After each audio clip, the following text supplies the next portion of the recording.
क्या आपने कभी महसूस किया है कि आपका अपना ही मन आपका सबसे बड़ा दुश्मन बन जाता है? आप चाहते कुछ और हैं, लेकिन मन आपको कहीं और खींच ले जाता है।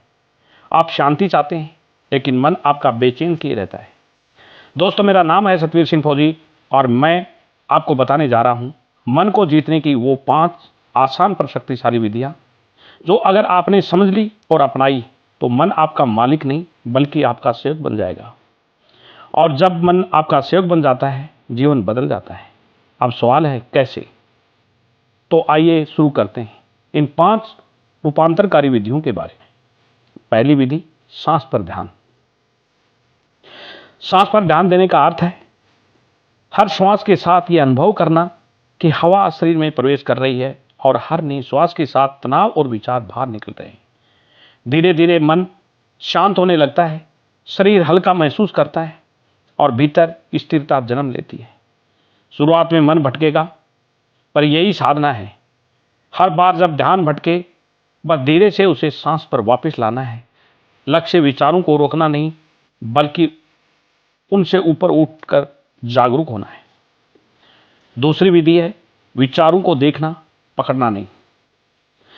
हमारा मन हर पल सैकड़ों विचारों से गुजरता है, कुछ सुखद, कुछ दुखद, कुछ डर से भरे। हम उन्हें पकड़ लेते हैं, उनसे जुड़ जाते हैं और वही विचार हमें नियंत्रित करने लगते हैं। बुद्ध कहते हैं, विचारों को बस देखो, उन्हें पकड़ो मत। जैसे आकाश में बादल आते जाते हैं, वैसे ही विचार भी मन के आकाश में उठते और मिट जाते हैं। बस साक्षी बनो, कह दो ये गुस्सा है, ये डर है, ये इच्छा है, और इसे गुजर जाने दो। धीरे धीरे विचारों की शक्ति कम होने लगेगी, मन हल्का होगा और भीतर गहरी शांति उतरेगी। तीसरी विधि, मन को काम में लगाना। मन को रोकना असंभव है। जितना रोकने की कोशिश करोगे, उतना वह भागेगा। मन की ऊर्जा बहुत शक्तिशाली है, इसे दबाने की नहीं, दिशा देने की जरूरत है। जब मन परेशान करे, उसे किसी रचनात्मक कार्य में लगाएं, संगीत, लेखन, योग, साधना या किसी उच्च लक्ष्य में। टीवी, मोबाइल या व्यर्थ मनोरंजन में शांति नहीं मिलेगी, बल्कि मन और भटकेगा। मन को सही कार्य में लगाना, यही सच्ची साधना है। चौथी विधि, साक्षी भाव अपनाना। यह वह बिंदु है जहां मन और आत्मा का अंतर साफ दिखने लगता है। आप मन नहीं हैं, आप वह हैं जो मन को देख रहे हैं। जब गुस्सा आए तो कहिए, गुस्सा आया है, पर मैं गुस्सा नहीं हूं। जब दुख आए, कहिए, दुख आया है, पर मैं दुखी नहीं हूं। जैसे आकाश में बादल आते जाते हैं, वैसे ही विचार, भावनाएं, इच्छाएं आती जाती हैं। आप वही शांत, अढोल साक्षी हैं जो सब देखते हैं। यही है साक्षी भाव, जहां से असली शांति शुरू होती है। पांचवी विधि, मौन की साधना। यह सबसे गहरी और रूपांतरकारी विधि है।